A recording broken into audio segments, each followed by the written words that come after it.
안녕하세요. 이번에 제가 겪게 된 충격적인 일로 인해 결국 며느리의 얼굴을 보고 살 수 없어 답답한 마음에 익명으로 사연을 신청해 볼까 합니다. 저희 아들이 며느리를 죽자사자 쫓아다니면서 겨우 결혼까지 하게 되었는데요. 그런 아들의 모습을 보니 예전에 남편이 저를 쫓아다녔던 기억이 나면서 둘이 앞으로 잘 살기를 바라는 마음에 남편이 세상을 떠나고 남겨둔 재산 절반을 아들에게 결혼 선물로 물려주었습니다. 저는 나이도 있고 살 날 얼마 안 남았는데 돈 싸들고 있어봤자 뭐 하겠어요. 나중에 자식한테 손 벌리지 않게 제 노후 자금만 있으면 되는 거고 둘이 앞으로 잘 살면 그걸로 만족하는 거죠. 외동 아들이라 욕심도 많고 가져야 하는 건 꼭 가져야 직성이 풀리는 성격이라 끈질기게 쫓아다닌 아들의 노력 끝에 정말 착하고 순진한 며느리를 드리게 돼서 제 기분도 너무 좋았습니다. 살림도 어찌나 잘하던지 그동안 살면서 익혔던 노하우를 며느리는 거의 다 알고 있었네요. 아들 만나기 전에 공부도 잘했고 좋은 직장에서 여자치고 꽤 높은 월급 받으며 주변 사람들에게 인정받으며 살아왔던 여자였습니다. 하지만 좋을 것만 같았던 둘의 결혼 생활에도 알게 모르게 분위기에 변화가 오는 걸 직감할 수 있었는데요. 어느 순간부터 아들을 대하는 며느리의 행동이 상당히 싸늘하고 많은 불만을 가지고 있는 것 같아 대화를 시도하면서 풀어나갈 수 있는 건 도와주면 좋을 것 같아 아들이 없는 시간에 며느리를 따로 불러 마음속에 담아둔 감정을 꺼낼 수 있는 자리를 마련했습니다. 요즘 별일 없는 거지? 자주 오는 건 아니다만 내가 지금 느끼는 게 맞다면 최근 들어 둘의 사이에 문제가 좀 있는 것 같은데 나한테 말해줄 수 있겠니? 그래도 혼자 끙끙 앓고 있는 것보다 문제점이 있다면 대화로 풀어나가면서 해결책을 찾는 것도 괜찮은 방법 같은데 부담 갖지 말고 우리는 이제 가족이잖니. 솔직하게 한번 털어놔 보렴. 어머님 항상 이렇게 신경 써주시니 정말 감사해요. 제가 감정을 잘 숨기지 못하는 성격이라 어머님께 괜한 걱정 끼쳐드린 것 같아 죄송스럽네요. 어머님께서 생각하시는 거 맞아요. 최근 들어 저희 부부 문제가 좀 있어요. 그이가 요즘 들어 좀 달라진 경향이 있는 것 같아요. 저와 대화조차 하기 싫어하고 부쩍 짜증도 많이 늘었어요. 무슨 말만 해도 화부터 내기 시작하면서 제가 이제는 지겹다고 한 공간에 있는 것조차 싫다고 하네요. 뭐라고? 우리 아들이 그랬다고? 이런 죽일 놈을 봤나? 이런 일이 있으면 나한테 빨리 말을 했어야지. 언제부터 그런 건데? 내 이놈을 가만두지 않을 거다. 죽어라 쫓아다닐 땐 언제고? 몇 년 함께 살았다고 벌써부터 그런 말을 한단 말이야? 그리고 요즘에 각방 써요. 부부는 죽어라 싸워도 한 이불 덮고 자야 한다잖아요. 그런데 안방에 절대로 들어오지 못하게 해요. 각방 쓴 지 6개월 정도 된 것 같아요. 저희는 그냥 동거인일 뿐이에요. 서류상으로만 부부인 거지 연애하는 연인들보다 못한 삶을 살고 있다고요. 제가 그이에게 이런 대우 받으려고 결혼 결심한 것도 아닌데 어떻게 저한테 이럴 수 있는 건지 너무 가슴 아파요, 어머님. 제가 부족한 점이 있다면 말을 해달라고 하니까 하나부터 열까지 행동하는 모든 게 다 부족하대요. 며느리는 결국 저와 대화하는 도중에 눈물이 터지고 말았습니다. 그동안 얼마나 서러웠는지 숨이 멎을 정도로 하염없이 울고 있는 모습에 더 이상 두고 볼 수 없어서 집으로 쳐들어가 술에 취해 자고 있는 아들을 발로 걷어차면서 일어나라고 소리치며 화를 냈고 갑자기 들이닥친 제 모습을 본 아들은 순간 화들짝 놀라며 정신을 차리고 화부터 내지 말고 무슨 일인지 차분하게 대화로 풀어나가자는 말에 아들 볼때기를 잡고 거실로 끌고 나왔습니다. 제가 한 행동에 대해 불만이 있었는지 다 큰 아들 볼 잡고 끌고 나왔다며 술도 먹었겠다 저를 보며 대들기 시작하면서 며느리를 향해 인상을 쓰기 시작했습니다. 저희는 거실에 둘러앉아 문제가 되고 있는 것들을 해결하기 위해 대화를 하기 시작했지만 술을 너무 먹어서 제정신이 아닌 아들을 앉혀두고 제대로 된 이야기를 할 수가 없었습니다. 결국 다음날 아침이 밝아올 때까지 기다렸고 작은 방에서 잠도 안 와 뒤척이고 있는데 며느리는 새벽같이 주방에 나와 못난 아들놈 해장국 만들어주고 있었네요. 그 모습을 보고 있으니 얼마나 가슴이 찢어지는지 세상 편안하게 두 발 뻗고 자고 있는 아들의 얼굴을 보고 있으니 다시 한번 화가 치밀어 올랐고 화장실에서 대야에 물 한 가득 담은 다음 잠 좀 깨라고 얼굴에 들이부어줬습니다. 찬물이 얼굴로 떨어지니 엄청나게 놀라서는 저를 향해 소리를 질렀고 다시 한번 아들의 귀때기를 잡고 거실로 끌고 나왔습니다. 너는 지금 잠이 오니? 네가 우리 착한 며느리에게 감히 마음에 상처를 줘? 그럴 거면 왜 쫓아다녀서 한 사람의 인생을 망치는 거냐? 내가 결혼은 신중하게 해야 한다고 수십 번, 수백 번 말하지 않았니? 몇 년 잘 사는 것 같더구먼. 5년도 안 돼서 벌써 부부 사이에 금이 가? 도대체 뭐가 문제인 거야? 내가 오늘 해결을 못 보면 절대 집에 가지 않을 거니 그런 줄 알아라. 너희들 출근할 생각도 하지 마라. 회사 일보다 한평생 함께 살아야 할 부부 일이 더 중요한 법이다. 아이씨, 엄마가 뭘 한다고 지금 제 앞에서 큰 소리 치시는 거예요? 민영이한테 뭘 어떻게 들었는지 모르겠지만 쟤랑 저는 서로 안 맞아요. 성격 자체가 너무 다르다고요. 맨날 쉬지 않고 잔소리를 하지 않나? 양말을 뒤집어 벗으라고 하질 않나? 양복도 똑바로 걸어놓으라고 하고 청소기 돌려달라고 하고 설거지 해달라고 하고 뭐가 이리 해달라는 게 많은 건지. 저는 집안의 가장이고 쟤보다 돈도 더 많이 벌고 있는데 집에 와서까지 내가 집안일을 해야 하는 거예요? 대접을 해주기는커녕 이것저것 시켜먹고 있으니 너무 화딱지가 난다고요. 저는 집안의 머리이자 기둥인데 그런 저에게 이 시켜먹는 건 잘못된 거죠. 그리고 이런 말 하기 좀 그렇지만 밤궁합도 잘 안 맞아요. 얼마나 답답하게 굴던지. 며느리가 보는 앞에서 제 얼굴이 붉어졌고 고개도 들지 못할 정도로 정말 많이 창피했습니다. 그동안 정말 열심히 잘 키웠다고 생각했던 아들이 말하고 행동하는 것들은 모두 제 잘못으로 돌아오게 되었네요. 쉬지 않고 사소한 거 하나까지 불만을 토해내는 아들을 계속해서 보고 있자니 더 이상 참기 힘들어 결국 아들 얼굴에 손이 올라가 버렸습니다. 아침부터 화내고 싶지 않아 좋게 해결하려 했지만 아들의 무책임한 말들 더 이상 듣고 싶지 않아 다 큰 아들 훈육했네요. 어렸을 때 혼난 적 외에는 한 번도 혼나본 적 없었던 아들은 상처를 크게 받았는지 아무 말 없이 인사도 안 하고 현관문을 쾅 닫고 나가버렸습니다. 온몸이 덜덜 떨리는 걸 진정시키기 위해 큰 숨을 몇 번이나 들이마시고 내쉬길 반복하면서 방바닥만 보고 있었네요. 차마 며느리의 얼굴을 볼 수가 없었습니다. 이런 제 마음을 알고 있는지 저에게 다가와 제 손을 잡아주면서 죄송하다며 저희가 잘하겠다고 울고 있었습니다. 그런 모습이 너무 불쌍해 보여 이혼하고 그냥 새 출발하는 게 어떻겠냐고 말하니 자기가 더 노력해서 잘 지내보겠다며 많이 부족한 모습 보여드려 제 얼굴을 볼 면목이 없다고 되려 자기를 더 낮추고 있었습니다.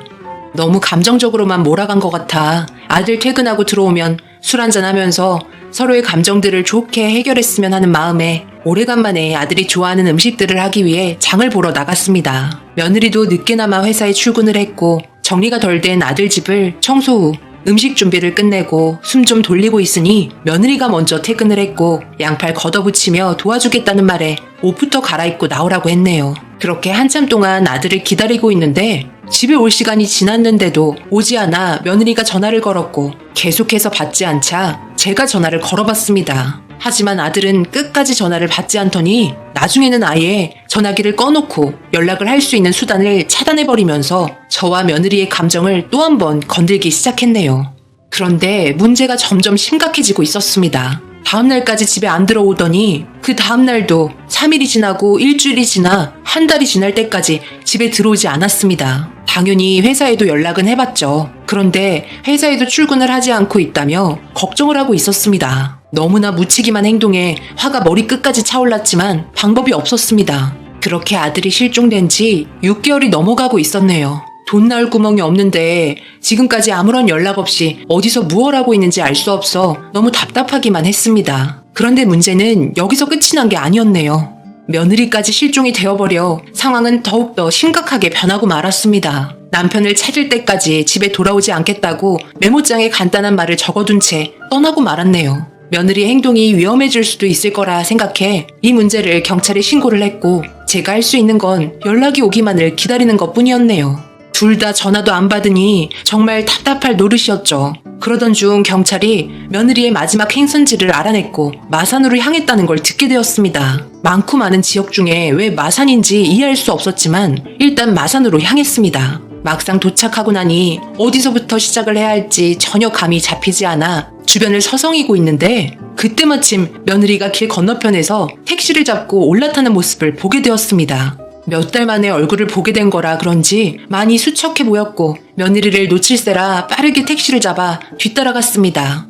그런데 뒤늦게 쫓아가는 바람에 결국 놓치게 되면서 택시를 타고 한참 동안 돌아다니고 있는데 멀리에서 연기가 올라오기 시작했네요. 혹시나 하는 마음에 택시기사에게 연기가 나는 곳에서 내려달라고 한 후 근처에 도착하니 꽤 큰 화재가 났는지 사람들이 대피하고 있길래 택시에서 내려 아수라장이 된 곳을 보고 있는데 며느리가 충격적인 모습으로 건물에서 빠져나와 도망을 치고 있었습니다. 맨몸으로 도망을 치길래 빠르게 며느리를 쫓아가며 큰 소리로 불렀습니다. 제 목소리를 들었는지 뒤를 돌아보더니 그 자리에서 털썩 주저앉고 오열하기 시작했네요. 급한 대로 제가 입고 있던 긴 가디건을 벗어 몸에 걸쳐 주었고 택시가 있는 곳으로 천천히 걸어가고 있는데 며느리의 한마디에 걸음이 멈추고 말았습니다.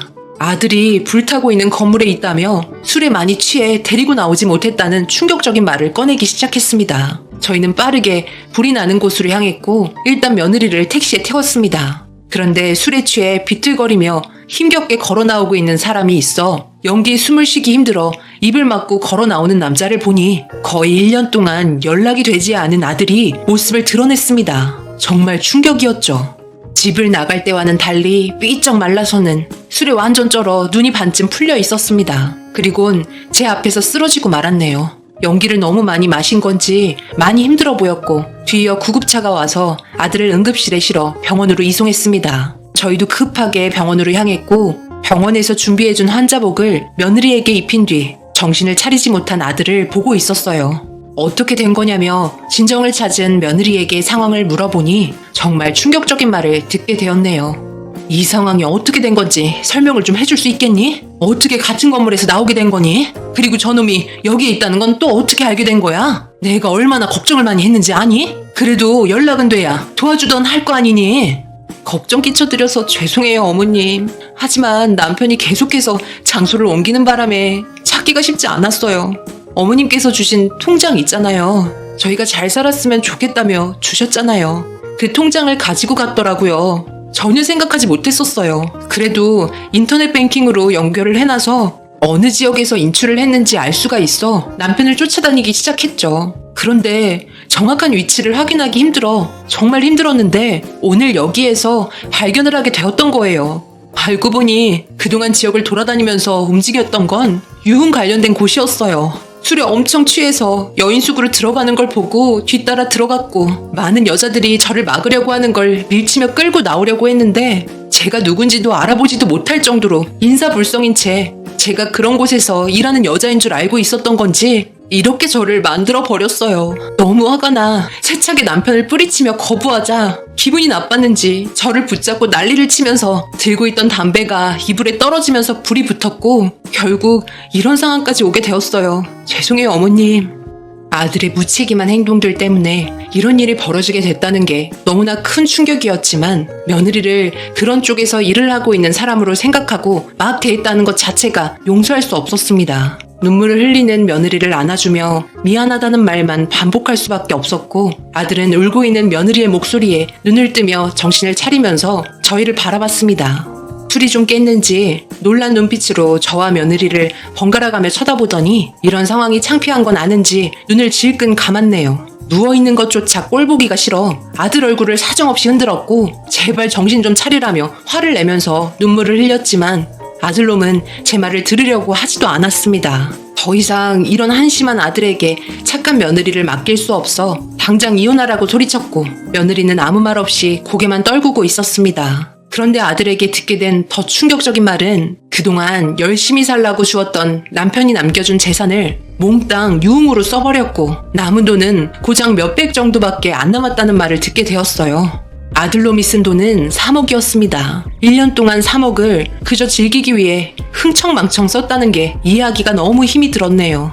도대체 왜 이렇게까지 해야만 한 건지 이유를 물어보니 아들의 답은 간단했습니다. 며느리 하나만으로는 만족을 할 수 없었다며 자기 마음도 이해해달라고 투덜거리고 있었네요. 이렇게까지 변한 이유는 결혼하고 나서 매일 반복되는 일상이 싫었다는 겁니다. 결혼하기 전에는 자유의 몸이었지만 결혼 후 제약이 있고 자유롭지 못하다 보니 그동안 쌓였던 감정이 터지고 말았다네요. 저는 더 이상 듣고 싶지도 않아 네가 하고 싶은 대로 알아서 하고 살라며 그 자리에서 며느리 손을 잡고 나왔습니다. 며칠 후 아들놈은 주머니에 돈이 다 떨어졌는지 조용히 집에 들어왔어요. 제 아들이고 제가 감당해야 할 문제일 것 같아 며느리에게 조심스럽게 물어보니 더 이상은 힘들 것 같다며 이혼을 원하더라고요. 아들놈의 의견은 들을 필요도 없었습니다. 다음날 바로 이혼할 수 있게 서류 작성해서 남이 들 수 있게 깔끔히 처리해 주었네요. 아들은 그제서야 잘하겠다며 용서를 빌었지만 듣고 싶지 않았고 며느리도 당황했는지 어쩔 줄 몰라 했지만 제가 며느리에게 해줄 수 있는 건 이게 최선이었어요.